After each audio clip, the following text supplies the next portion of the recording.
Si vous nous rejoignez, vous êtes sur CFM, vous écoutez l'émission À bâton rompu en compagnie d'Éric Lachon et de notre invitée Muriel Couder, présidente de l'association Commerce en Bastide.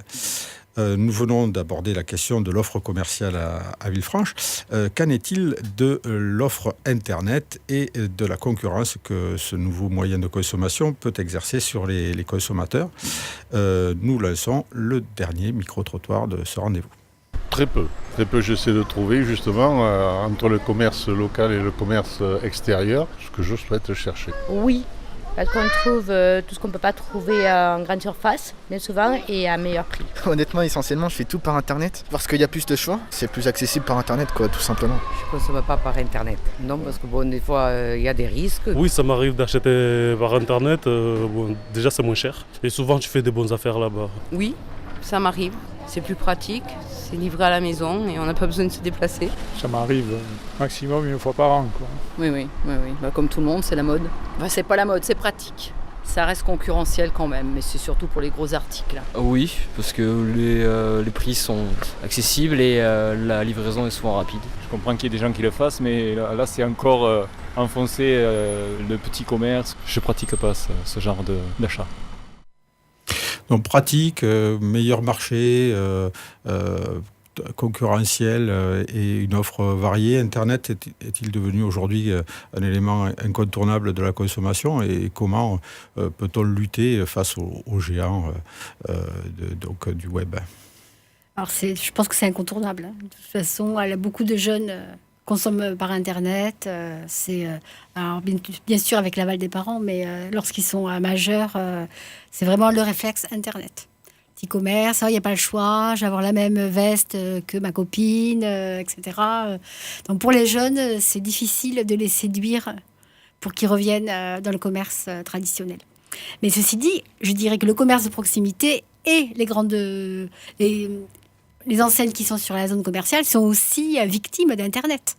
Parce qu'on peut tout commander par Internet, de la nourriture, des appareils photos, des livres, des séances de bien-être. Des voyages. Voilà, donc en fait, Internet, c'est un peu comme un monde virtuel où tout est possible. Bien sûr, il faut le payer. Et pour les commerçants du centre-ville, alors, ce monde-là, est-ce que les portes sont fermées ou est-ce qu'il y a des... Non, mais moi, je pense que c'est...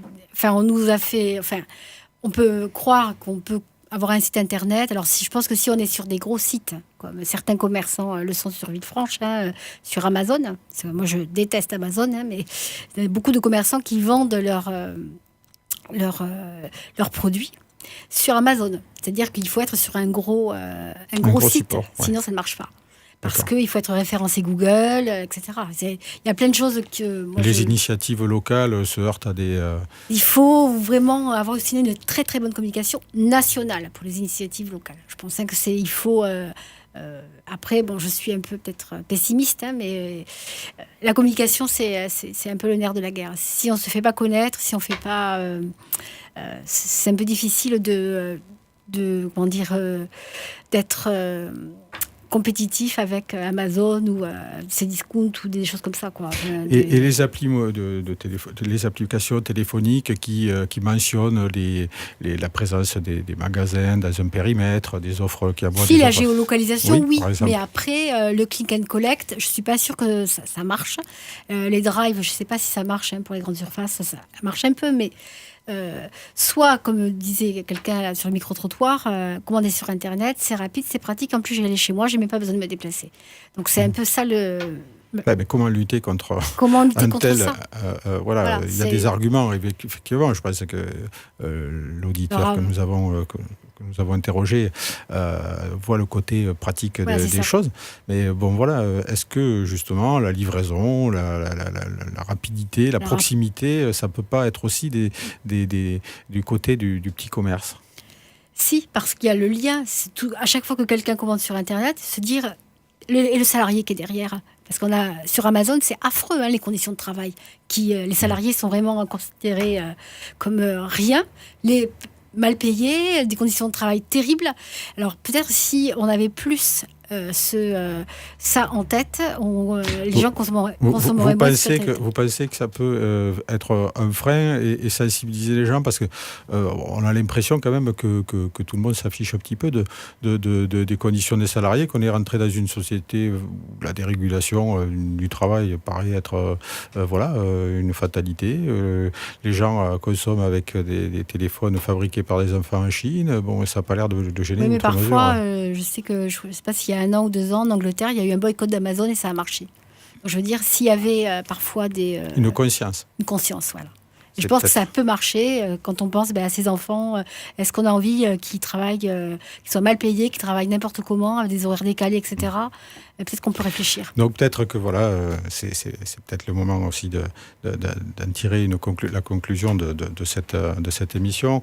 Le petit commerce le commerce traditionnel et la manière dont il peut perdurer, c'est peut-être aussi une affaire de conscience. C'est une conscience de la part des consommateurs, place peut-être aussi à une conscience citoyenne. Nous vous remercions, Muriel, d'avoir participé à cette première émission et d'avoir de nous avoir fait l'amitié de nous faire confiance pour mener ce rendez-vous. Il est désormais temps de nous séparer. Nous vous retrouverons le mois prochain en compagnie d'Anne Blanc, députée de La République En Marche de notre circonscription, et on lui posera bien évidemment des questions qui tourneront autour de la conscience citoyenne. Nous vous remercions. Au revoir. Merci.